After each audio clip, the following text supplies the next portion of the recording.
Morning children, how are you all. मैं अनीता घोष आज आप लोग का लेसन नंबर 12 संसार पुस्तक है रीड करूँगी और इसको मैं 2 पार्ट में रीड करूँगी। आपको ध्यान से सुनना है।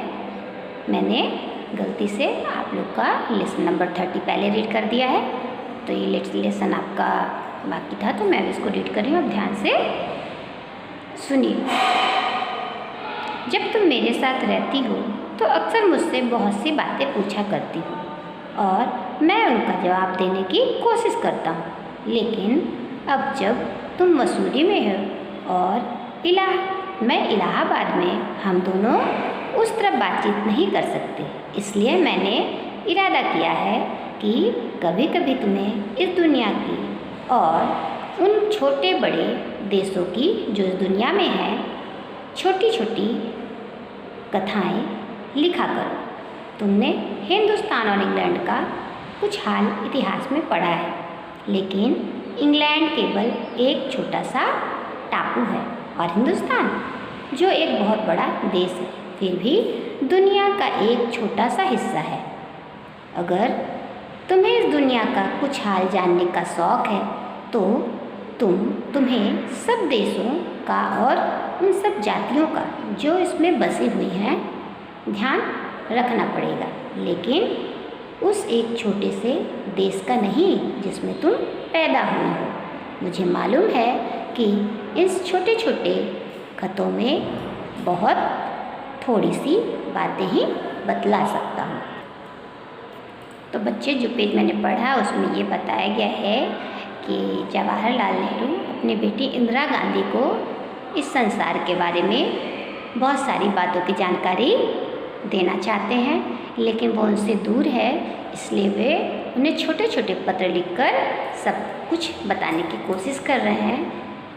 जो आपने पढ़ा उसमें ये बताया गया है कि इंग्लैंड में जहाँ इंदिरा गांधी रहती है वो बहुत छोटा सा टापू है। क्या है इंग्लैंड? छोटा सा टापू है, लेकिन भारत जहाँ वो रहते हैं एक बहुत बड़ा देश है और यहाँ बहुत सारी जातियों के लोग रहते हैं। तो आगे बढ़ते हैं उसको, लेकिन मुझे आशा है कि इन थोड़ी सी बातों को भी तुम शौक़ से पढ़ोगी और समझोगी कि दुनिया एक है और दूसरे लोग जो इसमें आबाद हैं हमारे भाई बहन हैं। जब तुम बड़ी हो जाओगी, इंदिरा गांधी उसमें 10 वर्ष की हैं, इसलिए उनको पत्र लिख रहे हैं, तो वो बोल रहे हैं कि जब तुम बड़ी हो जाओगी तो तुम दुनिया और उसके आदमियों का हाल मोटी मोटी किताबों में पढ़ोगे।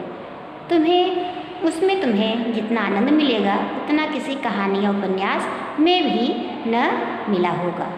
यह तो तुम जानती ही हो कि यह धरती लाखों करोड़ों वर्ष पुरानी है और बहुत दिनों तक इसमें कोई आदमी न था।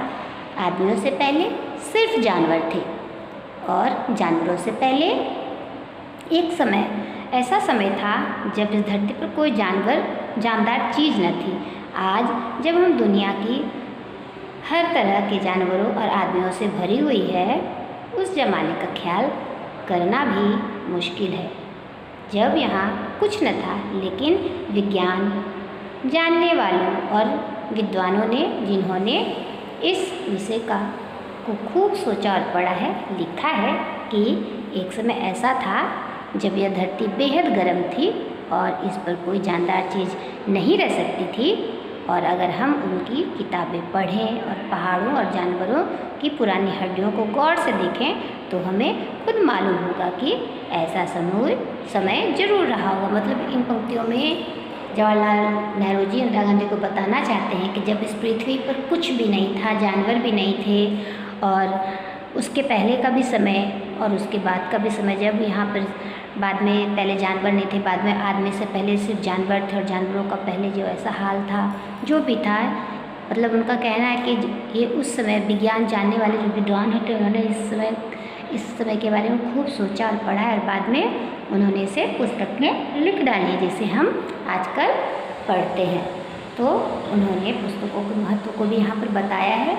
अगर पुस्तकें नहीं होती तो हम किसी भी चीज़ के बारे में नहीं जान पाते। तो आगे पढ़ते हैं, क्या है।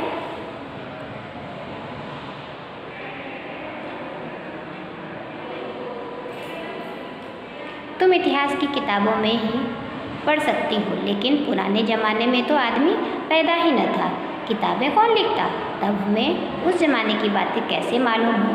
यह तो नहीं हो सकता कि हम बैठे बैठे हर एक बात सोच निकालें।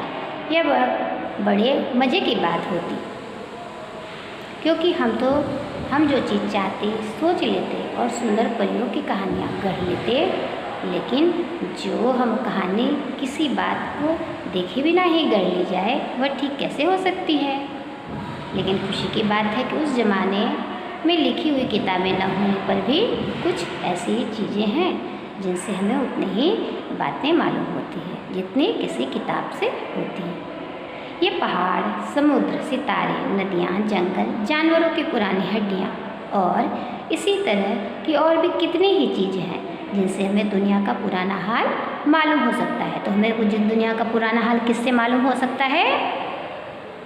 किताबों से तो होता ही है, लेकिन ये पहाड़, समुद्र, सितारे, नदियाँ, जंगल, जानवरों की पुरानी हड्डियों और इसी तरह की कितनी भी चीज़ें हमें किससे मालूम हो सकता है? उसका सिर्फ है किताबों में पढ़ के तो मालूम होता है। इसके अलावा इन चीज़ों को देखकर भी हमें दुनिया का पुराना हाल मालूम होता है। अभी आगे पढ़ते हैं। मगर हाल जानने का असली तरीका यह नहीं है कि हम केवल दूसरों की लिखी हुई किताबें पढ़ लें, बल्कि खुद संसार रूपी पुस्तक को पढ़ें। मुझे आशा है कि पत्थरों और पहाड़ों को पढ़कर तुम थोड़ी ही दिनों में उनका हाल जानना सीख जाओगी। सोचो कितनी मज़े की बात है, एक छोटा सा रोड़ा जिसे तुम सड़क पर या पहाड़ के नीचे पड़ा हुआ देखती हो, शायद संसार की पुस्तक का छोटा सा पृष्ठ हो। शायद उसमें तुम्हें कोई नई बात मालूम हो जाए। शर्त यही है कि तुम्हें उसे पढ़ना आता हो। तो बच्चों, ये जो पेज मैंने पढ़ा, 2 पेज आपको आज मैंने यहीं तक पढ़ा है, जिसमें जवाहरलाल जी इंदिरा गांधी को पत्र लिखकर संसार की बातों के बारे में बताना चाहते हैं। तो नेक्स्ट वीडियो में मैं आपको इसके आगे का पेज पढ़ूँगी, इसका शेष भाग पढ़ूँगी। और तब तक आप इस पूरे लेसन को अच्छे से घर में पढ़िए और समझिए, घर में रहिए, सुरक्षित रहिए। Thank you.